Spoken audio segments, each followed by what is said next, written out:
A gente vai continuar com o nosso clube de leitura aqui. Nós temos que falar sobre o livro dos Atributos de Deus, do A.W. Tozer. Nós iremos falar hoje sobre o capítulo 3 e o capítulo 4, que o Tozer fala sobre a bondade de Deus e sobre a justiça de Deus. Hoje nós iremos participar aqui, vai falar com a gente aqui, é a Sinara, que tem um canal, que tem a página Leitura Cristã Oficial, né? Que a gente estava conversando aqui antes de entrar no ar. Ela começou a compartilhar as mensagens, compartilhar as leituras dela com as pessoas em 2019, ali no início de 2019. Hoje ela tem mais de 17 mil seguidores na página dela. E aí ela indica leituras, ela tem grupos de leituras também, né, Sinara? Tem programa de Tem. leitura bíblica. Tem muito conteúdo bíblico legal lá na página da Sinara. Então, você que está aqui nos assistindo, você que está aqui com a gente, segue lá a página da Sinara. Você vai ser muito edificado com o conteúdo da Sinara. Eu quero te agradecer, Sinara, por ter aceito o convite da História da Vida, por ter respondido, né, a nossa mensagem e estar participando com a gente aqui do clube de leitura dessa semana. Eu que agradeço o convite, Davi, a oportunidade de estar aqui falando de um autor que eu sou completamente apaixonada e assim, é uma honra para mim estar aqui com vocês. Certo. Então vamos lá, Sinara, começar os nossos capítulos dessa semana. Bom, como a gente está fazendo uma leitura cronológica do livro, né? Nós lemos o primeiro e o segundo capítulo na semana passada, e hoje nós iremos tratar sobre a bondade e a justiça de Deus. Uma coisa que eu estou gostando bastante da leitura desse livro é que assim, o Tozer ele vai destrinchando, apesar de parecer assuntos soltos, apesar de parecer assuntos que não têm uma ligação uma com o outro, de forma lógica. Ele mostra uma construção e como é necessário você conhecer todos os atributos de Deus. Às vezes parece que eu só preciso conhecer a bondade, eu só preciso conhecer o amor de Deus, e não é assim, não funciona dessa forma, né? E aí, nesse capítulo aqui, que o Tozer fala sobre a bondade de Deus, eu gostei bastante dos versículos que ele usou aqui, da forma que ele falou aqui, e aí, logo de cara, já na página 41, o Tozer ele fala o seguinte: quando ele vai falar de Deus ser bom, ele fala assim: Tu és bom, o que fazes é bom. Ensina-me a fazer os teus decretos. Que ele cita aqui o Salmo 119, o primeiro versículo aqui que ele coloca, o Salmo 119, 68. Isso aqui, às vezes a gente acha que Deus é bom, sabe que Deus é bom, mas quando ele fala que tu és bom e que o Senhor faz o que é bom, a gente entende que Deus não escreve certo por linhas tortas. Quando ele fala que o que Deus faz é bom, quer dizer que todas as decisões de Deus são boas. Que Deus nunca errou, Deus não erra e Deus não errará. E aí, já emendando aqui, nesse primeiro tópico que o Tozer está falando aqui do livro, na página 41 e 42, eu percebi, e aí é muito claro isso, né, que a doutrina de Deus, saber quem Deus vai desembocar na forma como que eu penso que deve ser a igreja. A minha percepção de Deus, ela não é algo sem aplicação, ela não é algo pessoal, ela não é algo intelectual, ela é algo prático. Porque, como eu acredito que Deus vai interferir na forma que eu discipulo as pessoas, que eu evangelizo as pessoas, que eu cuido das pessoas, que eu prego a mensagem de Deus. Um conceito errado de Deus vai levar a uma aplicação errada de Deus. Nós temos uma missão, que é pregar uma mensagem. Se a nossa mensagem for errada, a nossa missão ela vai ser comprometida. E aí, nessa página aqui, ele fala o seguinte, né? Eu gostei muito que ele fala que a sociedade, ele fala aqui, né, que a ética de uma sociedade é baseada pela religião que ela tem. E essa ética, ela é construída a partir da visão que aquela pessoa tem em torno de Deus. E aí ele fala o seguinte, né? No terceiro parágrafo da página 42, ele fala assim: o cristianismo é sempre forte ou fraco, dependendo do conceito que você tem de Deus. Eu insisto, muitas vezes hoje que o problema básico da igreja, o problema mais básico da igreja é a sua concepção degradante de Deus. Ou seja, se eu tiver uma fé errada, eu vou ter um conceito errado, que logo vai culminar em uma prática errada. Né? Então, eu queria fazer essa abertura dizendo que a bondade de Deus, eu entendi nesse primeiro tópico, que é muito prático, é muito aplicável isso na nossa vida. Isso. Eu queria citar aqui só da página 43, onde Tozer fala que é de suma importância que tenhamos conhecimento do Santíssimo, acho que aqui no terceiro parágrafo. Porque às vezes, eu até anotei aqui, às vezes a gente diz que conhece Deus, diz que conhece a bondade de Deus, mas a gente não conhece verdadeiramente Deus. Então, Tozer fala que a gente tem que verdadeiramente mergulhar em Deus, a gente tem que conhecer Ele para poder realmente saber quem Ele é. Porque as pessoas dizem, Deus é bom, mas tem aquela mentalidade daquele ser bonzinho que faz tudo que você quer, como se fosse um gênio da lâmpada, que você pede, plim, né? As coisas acontecem. Ele é bom, mas a gente vai entrar no capítulo 4 e a gente vai ver que ele também é justo, né? Depois a gente fala dessa parte. Mas o que eu achei interessante foi isso, ele falar que a gente, para saber da bondade de Deus, verdadeiramente a bondade de Deus, a gente tem que conhecer Deus profundamente. E a igreja, como você falou, às vezes vive naquele raso, naquela teologiazinha muito rasa e não consegue realmente compreender a bondade de Deus. Compreender que ele é infinitamente bom, que ele não é só bonzinho, ele é bom, ele é a bondade em pessoa, né? Deus não é meio termo, ou ele é tudo, ele é todo. Então, assim, eu fiquei impressionada, porque às vezes a gente tem uma mentalidade e Tozer, assim, clareia a mente da gente, dá um tchan, assim, na cabeça, né? Parece, assim, uma luz iluminando. Eu fiquei impactada. Meu livro tá todo marcado. O meu também, tá todo marcado aqui. Ele na página 42 tem outra citação dele também, que eu gostei muito, que ele fala assim que a nossa religião é pequena porque o nosso Deus é pequeno. A nossa religião é fraca porque o nosso Deus é fraco. A nossa religião é inglóbio porque o Deus que servimos é um glóbio. Não enxergamos Deus como ele realmente é.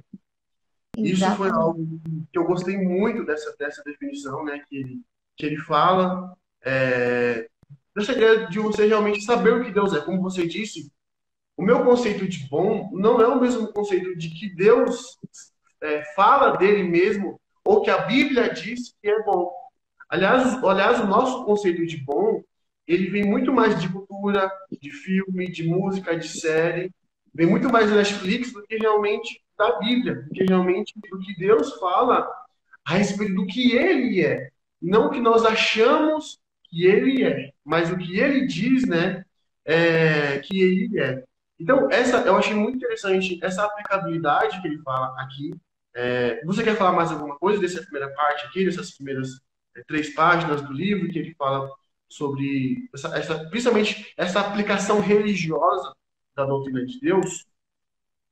Sim, eu queria falar agora no segundo parágrafo aqui da 43, onde ele fala que Deus, ele já é totalmente bom, ele não tem como ser mais do que ele já é, porque ele é a bondade em si, né?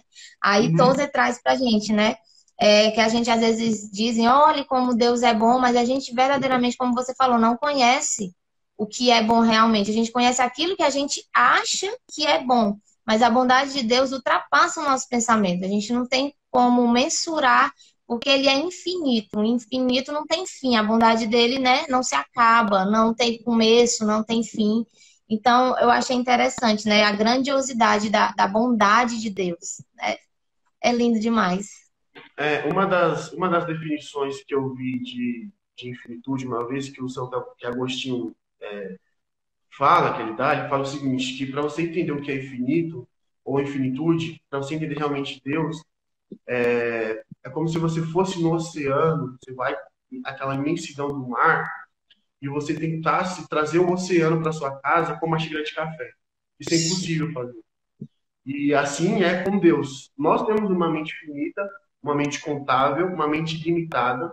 E Deus é um ser infinito, Deus é um ser incontável, imensurável. E por mais que a gente tente trazer aquele oceano para nossa casa, a xícara de café não suporta. A gente não consegue. E aí o que a gente faz? A gente rejeita o oceano? Não, a gente mergulha dentro do oceano. A gente mergulha dentro daquilo que Deus é, né? E aí, Sinara, na página 44, eu achei legal que antes de ele destrinchar, né, o que realmente é Deus, o que é bom, eu achei legal que ele fala o significado de bom. Ele traz uma definição bíblica de bom, que é justamente aquilo que eu estava falando mais agora, né? Que a gente cria o conceito de bom, a gente personaliza o conceito de bom, e nós não vamos para a palavra dele para buscar aquilo que ele diz que é bom. Você quer comentar alguma coisa dessa parte aí, dessas páginas, do significado de bom? É, eu até anotei aqui.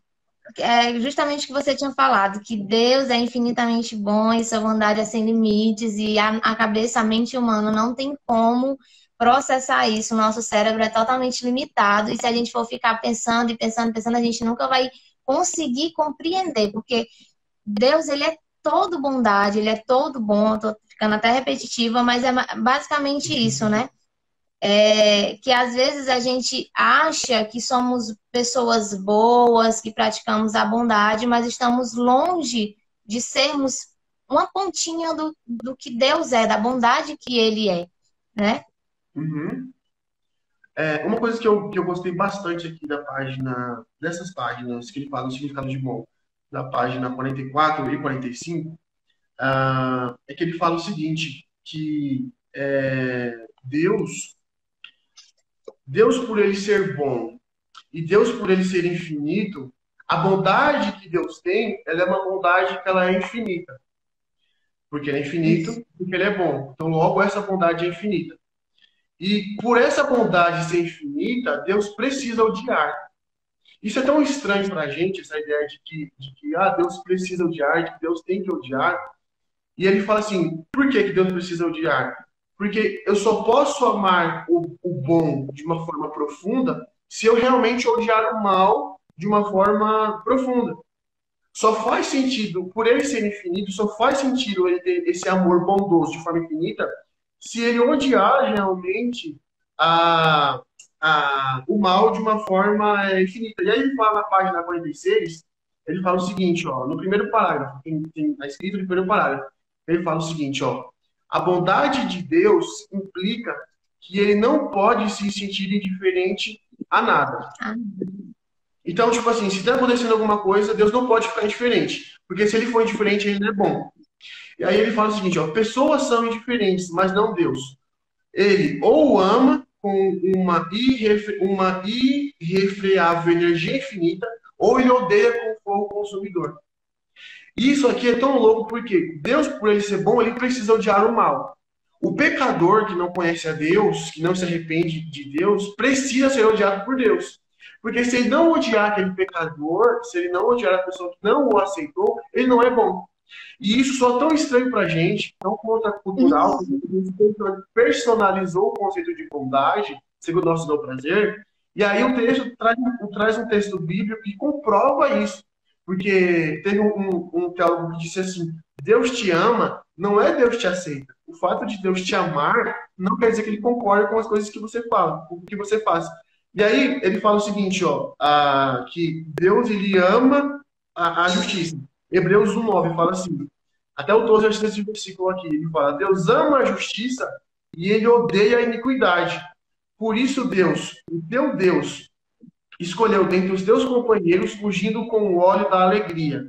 E aí o Tozer comenta o seguinte, ó, ele fala assim, o mesmo Jesus, que na mesma página 46, ele fala, o mesmo Jesus que amou com amor infinito e ardente, também odiou com o terrível fogo consumidor e continuará a fazer ao decorrer das eras. Porque Deus ser bom diz que ele não pode amar o pecado. Essa parte mexeu muito comigo. Essa parte aqui, eu me veio bastante aqui. Você quer falar alguma coisa dessa parte aqui? eu até eu marquei essa parte, principalmente o final. A bondade divina impõe que Deus não pode amar o pecado. É justamente, tem um ditado que as pessoas falam, né? Deus ama o pecador, mas odeia o pecado, né? Uhum. Aí isso aqui ficou muito martelando na minha mente. Será que ele ama o pecador? Será que ele ama ou só odeia o pecado, aí fica essa dualidade na minha cabeça, porque como que ele vai amar um pecador, né, que continua Aham. pecando? E aí isso não tem explicação, não tem lógica. É um amor tão sobrenatural porque ele realmente nos ama do jeito que somos, Uhum. mas ele abomina o pecado. Tem pessoas que não Uhum. concordam com essa frase. Eu concordo em partes, mas eu acho que Uhum. sim, Deus nos ama, mas ele abomina o pecado que praticamos. Então, é tanto que quando nos arrependemos e não praticamos mais o pecado, ele nos perdoa, né? Uhum. A graça dele é suficiente, foi o sangue de Jesus que nos salvou. Então, a partir do momento que nós abandonamos o pecado, o Senhor, né, nos salva, nos sara, nos cura e nos restaura e somos novas criaturas em Cristo. Aí ficou Uhum. muito isso na minha cabeça. Uhum. Aí, bem no finalzinho, eu marquei lá da página 46. Deus, por sua bondade, o desejou. Deus, por sua benignidade, o quis. Uhum. Então, é Justamente, né? assim, é forte demais. E assim, não tem. Eu leio muito Tozer, porque eu gosto muito de Tozer. E assim, Uhum. tem livros dele que me levam às lágrimas. Esse daqui, Sim, cada sim. baque que eu recebo, eu choro, porque eu acho Era muito porrada, forte. né? Assim, nossa, sabe? É muito forte, porque Tozer, ele é muito profundo e ao mesmo tempo ele é muito simples. Então é uma Uhum. leitura que Uhum. você consegue ter a profundidade e você compreender com facilidade, sabe? Então, essa é uma leitura que eu sempre recomendo. Sem palavras para todos. É isso que você falou de Deus amar o pecado e Deus amar, Deus odiar o pecado, mas amar o pecador. Uma vez eu vi uma explicação que o autor falava o seguinte: isso parece ser correto, tem um fundo de verdade nisso, mas na hora de condenar, o pecador vai junto Sim, com o pecado para o inferno. Na sim, hora sim, sim. de não tem essa separação, né? E é justamente que ele vai desenvolver mais lá na frente, que a gente vai chegar lá, que é a ideia, né, do perdão, enfim, dos atributos de Deus. Nessa parte aqui da nossa razão para viver, que é o próximo tópico, qual foram as partes que você destacou aí da sua leitura, que você mais gostou? Da página É, 46 em diante.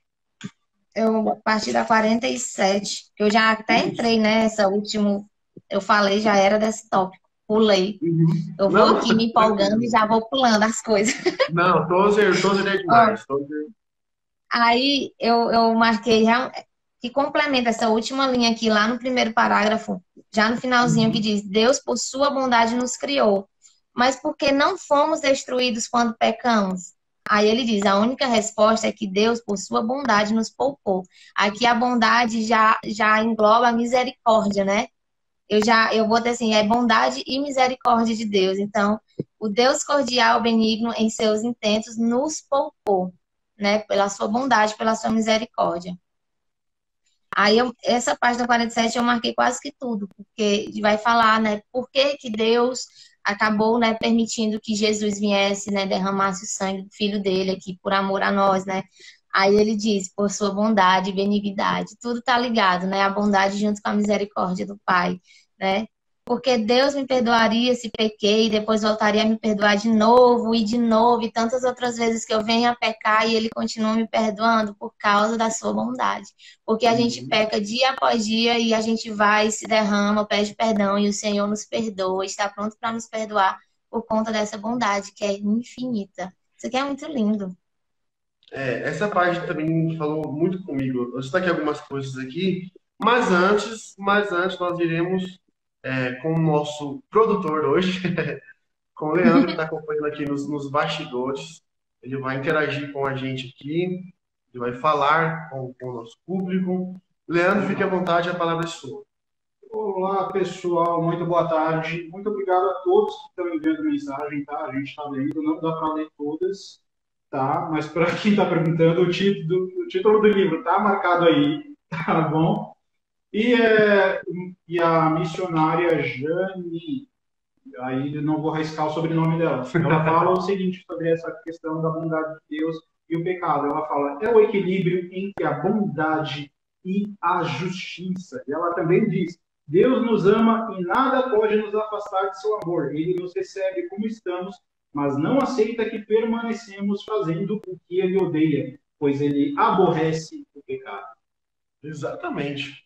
Perfeito. Isso Parece que mesmo. ela está lendo o livro, né? É um assunto que ele fala aqui de forma perfeita. Você que está aí assistindo a gente, nós estamos falando do livro aqui, Atributos de Deus 1, do Tozer. Vai comentando aí, falando, interagindo com a gente. Nós estamos com uma promoção no Clube de Leitura, no site da Editora Vida. Para você que está assistindo essa live aqui, com o cupom TOZER35, com 35% de desconto lá no nosso site. A partir de R$ 100 o frete é grátis. Então, você que está aí assistindo com a gente, quer participar, vá no nosso site, compra o livro e também entre no nosso grupo do Telegram. Nós temos um grupo de leitura lá no Telegram. Nós participamos lá também.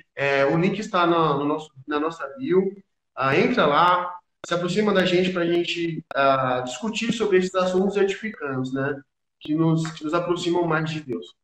Então, Sinara, nessa página 47 aqui, nesse segundo tópico, eu gostei muito do que ele fala sobre a bondade de Deus, é que é o seguinte: a vida só faz sentido e só tem sentido porque Deus é bom. A nossa existência só faz sentido porque Deus ele é um Deus que ele é um Deus bom, né? E aí ele fala assim que porque você saber que Deus é bom tira aquela necessidade que você tem de ficar reivindicando as coisas de Deus. Que ele fala o seguinte, eu até destaquei aqui, né, que ele fala assim: como é que você vai merecer alguma coisa? Por que nós iríamos merecer alguma coisa? E isso a gente pode aplicar de uma forma prática, né, na nossa teologia. Por exemplo, a forma que a gente reivindica as coisas de Deus, de decretar, de declarar, de pôr Deus na parede. Como é que nós iremos pôr Deus na parede se nós não merecemos nada? E aí, continuando aqui, eu gostei na parte que ele fala sobre a oração. O fato de Deus ser bom é o motivo de Deus ouvir as nossas orações. E assim, quanto mais próximo de Deus, quanto mais próximo você estiver chegando de Deus, mais você vê que o seu senso de pecado é aumentado.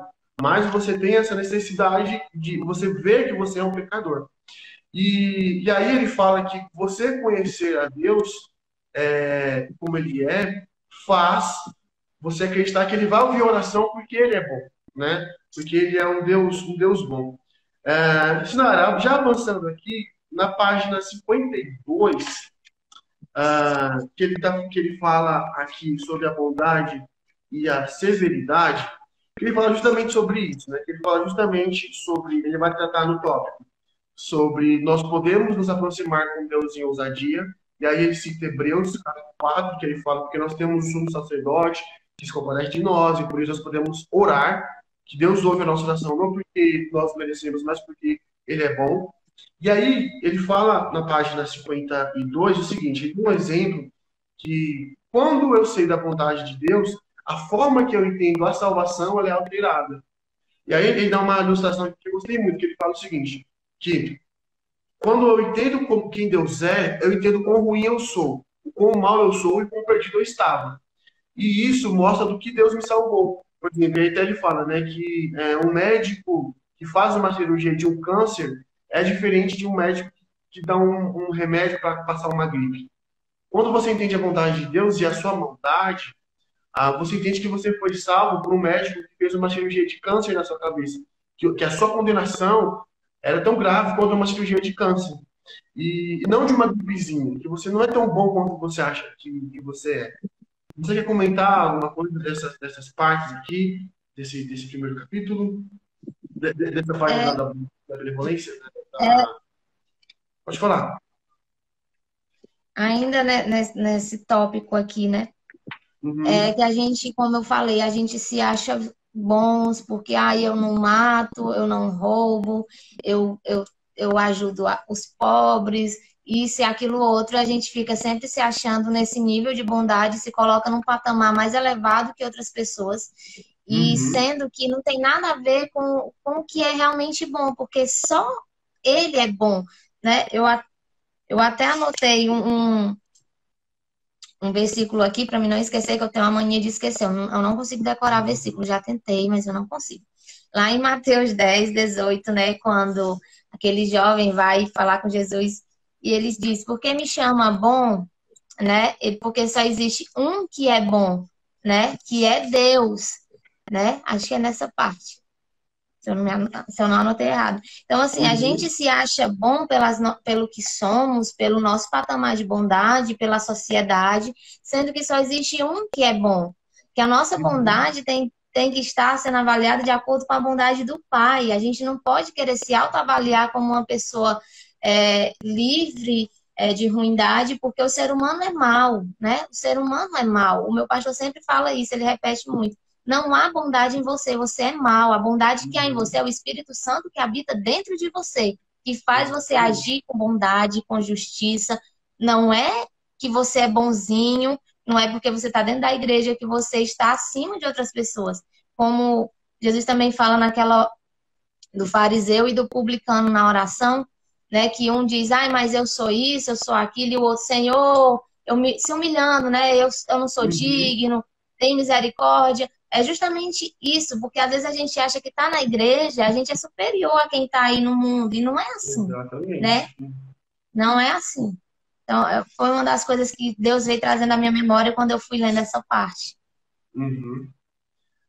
Silmara, partindo para o capítulo 4, onde o Tozer fala sobre. Tinha mais coisas para falar, óbvio, né? Mas é que nosso tempo é curto. E, Uhum. indo para o capítulo 4, já aqui, quando o Tozer vai falar da justiça de Deus, eu gostei muito do versículo que ele usou como base aqui, alguns dos versículos que ele fala, para definir justiça. Bom, a justiça de Deus, ele fala no Salmo 19. Acho que eu não tenho errado. Mas ele fala assim: o temor do Senhor é puro e dura para sempre.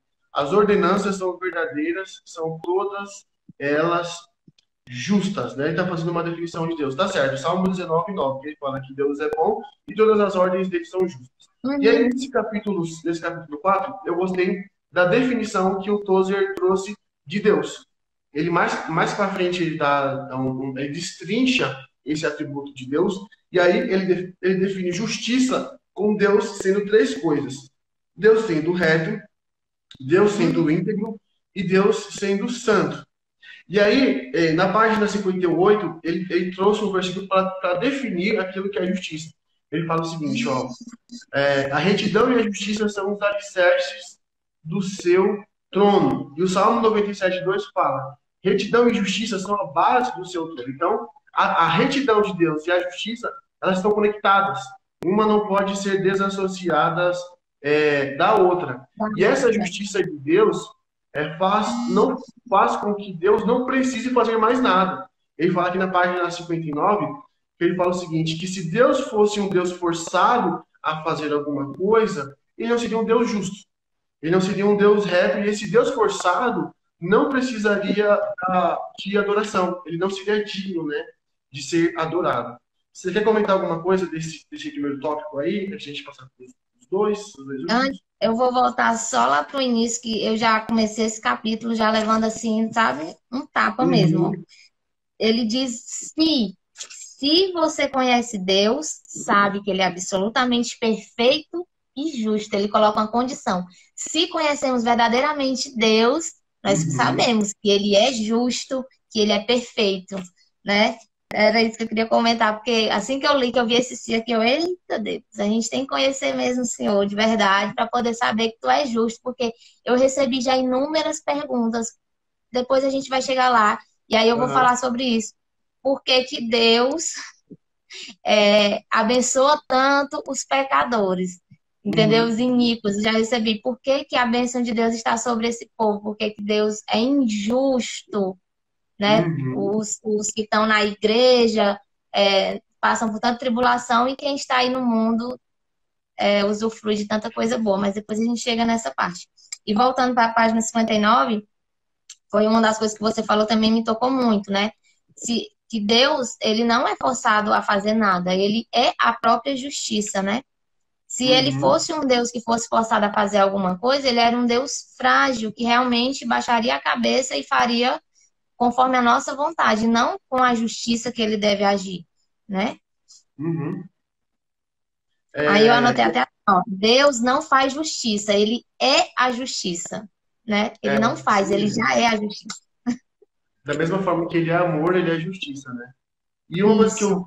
eu gostei para a gente caminhar para o final aqui, nos últimos três pontos, é que ele fala, os últimos 3 pontos desse capítulo são uma resposta de uma pergunta que ele fala do Anselmo, que era Isso. um pai da igreja, né? Ele fala o seguinte: como poupas o ímpio se é justo, soberanamente justo? E aí, a primeira parte que ele fala é que os atributos de Deus fazem com que ele tenha uma unidade divina, que a justiça de Deus e a misericórdia de Deus não são em conflitos, como se assim, ai, Deus fosse um Deus que quisesse salvar o pecador, por ele ser amor, mas aí ele lembra, não, eu sou justo, eu não posso salvar ele, eu queria poder salvar porque eu sou amor, mas como eu sou justo, eu não posso salvar. A gente cria Tipo, essa ficar com paixão. uma briga, né? Como se fosse Deus Isso, tivesse uma briga interna com ele mesmo, que ele tem que ser bom e tem que ser justo. E não, ele deixa claro que ele é único, ele é unitário, e quando ele age com justiça, ele é a justiça, quando ele age com bondade, ele é a bondade. E ele sabe o que está fazendo, ele sabe como agir com cada pessoa, né? Com, com cada um de nós, ele sabe como agir, né? O momento de agir, como agir.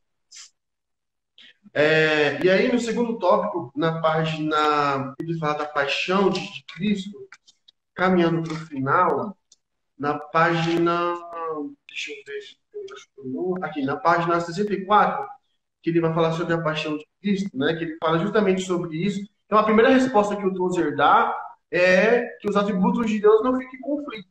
Não fique em conflito, ele é soberano, ele é perfeitamente bom, e isso não fica brigando em si. A resposta do Anselmo. Na segunda página, ele fala sobre a paixão de Cristo, né? Que até ele fala que hoje a paixão está ligada ao ato sexual, está ligado a prazer, mas na época de Jesus, paixão estava ligado com sofrimento.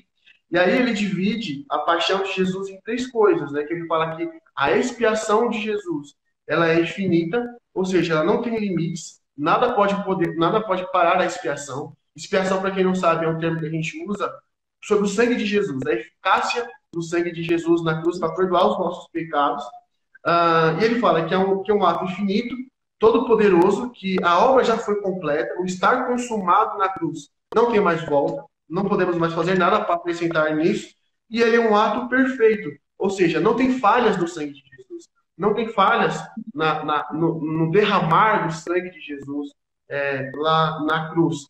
E Jesus na cruz, ele completando essa parte da paixão, ele fala que Jesus na cruz sofreu a ira de Deus em nosso lugar. Nós merecíamos sofrer a ira de Deus, nós merecíamos ir para o inferno, mas Jesus ali, ele não teve medo do inferno, ele teve medo da justiça de Deus. Deus despejou a ira dele para satisfazer a necessidade que nós tínhamos de um Salvador ali.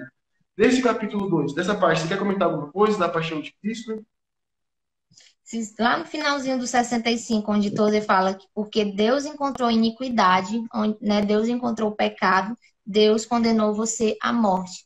Como você disse, nós já estamos condenados à morte, mas pela graça, pelo sangue, pela expiação de Jesus naquela cruz, nós fomos salvos. O Senhor Jesus recebeu sobre si toda a ira, como você falou, todos os nossos pecados, e através dele, somente dele, pela graça em Jesus, é que nós somos salvos. Não fosse essa paixão que realmente significa sofrimento, significa dor, mas também significa um ato de amor imensurável, nós já estaríamos lançados no inferno. A gente não teria para onde correr, a gente já estaria condenado.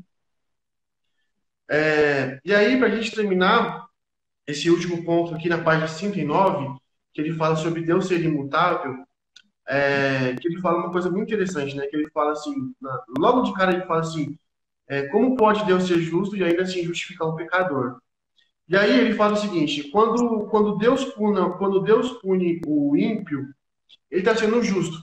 Porque seria mais ou menos da mesma forma que se um juiz, por exemplo, sei lá, um juiz famoso, liberasse o bandido muito perigoso. Se o juiz liberasse aquele bandido, ele não seria bom. O bandido merecia ser punido. No caso de Jesus, o pecado foi tão grande, a ofensa foi tão grande a Deus, nosso pecado, que Deus é um Deus tão santo, que Abacuque fala que os olhos de Deus não podem contemplar o mal, que ele merecia punir as pessoas. Só que ele mesmo se entregou para receber aquela punição em nosso lugar. E aí ele fala, né, que quando Deus coloca os ímpios no inferno, é coerente com o castigo que aquelas pessoas merecem, e isso continua sendo uma atitude justa. E aí ele fala, né, que existe uma diferença entre o pecador que Deus justifica e o pecador que Deus não justifica, que a pessoa não aceitou a justificação. Que aquela pessoa que está no pecado e ama pecar, ela não foi justificada ainda, ela não creu em Jesus ainda, e é diferente daquele pecador que creu em Jesus, que continua sendo pecador, mas crê que pode ser salvo através do sangue de Jesus. Você quer tecer alguns comentários aí, os comentários finais, né? Que nosso tempo acabou. O Leandro tá me Ah, meu chamando aqui. Deus, já acabou. Já Mas estamos acabando. eu falar rapidinho sobre essa questão que as pessoas me questionam muito, porque que umas pessoas Aham. que estão no mundo, né, os ímpios, os iníquos, aí os pecadores, como se Deus não fizesse injustiça e como se quem está na igreja passasse por tribulação. As pessoas acham que quando a gente entra na igreja, quando a gente aceita Jesus, a gente vai estar isento de sofrimento, de passar por tempestades, por turbulências. Não é assim, a gente está no mundo. O Senhor Jesus disse que a gente ia passar por momentos de aflições, sim, mas estando com Jesus é totalmente diferente. E que a justiça de Deus vem para todos, porque Ele é a justiça, e no momento certo, no juízo, todos irão passar perante, né, o julgamento do Senhor. Então, quando as pessoas me perguntam, eu digo assim: você tem que olhar para você, você não tem que olhar para o outro. O outro deixa com Uhum. Deus. Cuide da sua vida, da sua salvação. Porque se a gente ficar com os olhos no que o outro faz e no que está acontecendo, a gente vai começar a se perder, né? Então, assim, Deus é justo e a justiça dele é sobre todos, e no momento certo a justiça dele vai prevalecer. Uhum. Exatamente. E o nosso conceito de justiça não é o mesmo de Deus, né? A gente tem que tomar muito Exato, cuidado com isso. O fato de alguém estar sendo abençoado não quer dizer que aquela pessoa está agradando a Deus, né? Também é outra coisa que a gente tem que ter exatamente. Os muito. prazeres desse mundo às vezes iludibriam a gente. A gente acha que ter bens materiais está sendo, né, porque alguém está agradando a Deus e não tem nada a ver uma coisa com a outra, né? Uhum, exatamente. Sinara, quero te agradecer, né, pela participação, mais uma vez pelo convite. Eu Não que falamos agradeço. quase muita coisa do livro, o tempo é curto, né? Longe de esgotar o assunto do livro. Você lê lá que você vai ver muito mais Muita coisa. outras coisas de Deus.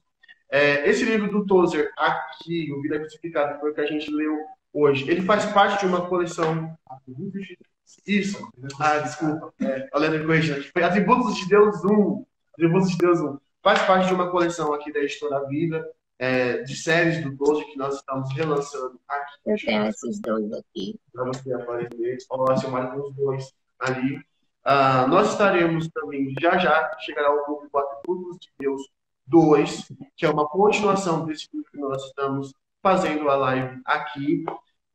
Mais uma vez eu quero reforçar para você que está assistindo a live que tem um cupom de desconto para você comprar o livro do Tozer, aí, Tozer 35, você entra no site lá da historiavida.com.br, compra o seu livro lá. Temos também esse que está para chegar aqui do Tozer, que ele fala de Jesus, que é uma exposição que o Tozer fez no livro de Hebreus. Então, você que gosta do Tozer, que é edificado pelo Tozer, tem muita coisa boa chegando aí. Ah, nós voltaremos semana que vem com o capítulo 4 e capítulo. Não, capítulo 5. Deixa eu ver se eu não estou fazendo confusão. Enquanto isso, o Leandro vai falando aqui. Os recados finais. Recadinhos finais, tá, para vocês. Entrem no nosso grupo do Telegram, tá? Isso mesmo. O link do grupo está aí na descrição da nossa página. E por que é importante você entrar no nosso grupo do Telegram? Porque lá a gente vai colocar muitos conteúdos exclusivos. Inclusive, o que o Davi não falou aqui, ou eu não falei, ou outras pessoas não falaram aqui na live, nós iremos falar lá no Telegram, tá bom? Exatamente. Então, curta lá, vai no nosso Telegram que tem muito conteúdo bacana, tem conteúdo inédito. Isso mesmo. Semana que vem nós iremos falar sobre a misericórdia de Deus, que é o capítulo 5, e o capítulo 6, que é a graça de Deus. Sinara, mais uma vez eu quero te agradecer pela sua disponibilidade, por ter aceitado o convite da Editora Vida para participar conosco aqui, para falar sobre o livro do Tozer. Agradecer ao pessoal que assistiu aí e até a próxima. Até. Muito obrigada pela oportunidade, Davi. Deus Amém. Tchau, abençoe. tchau. Tchau. Salve.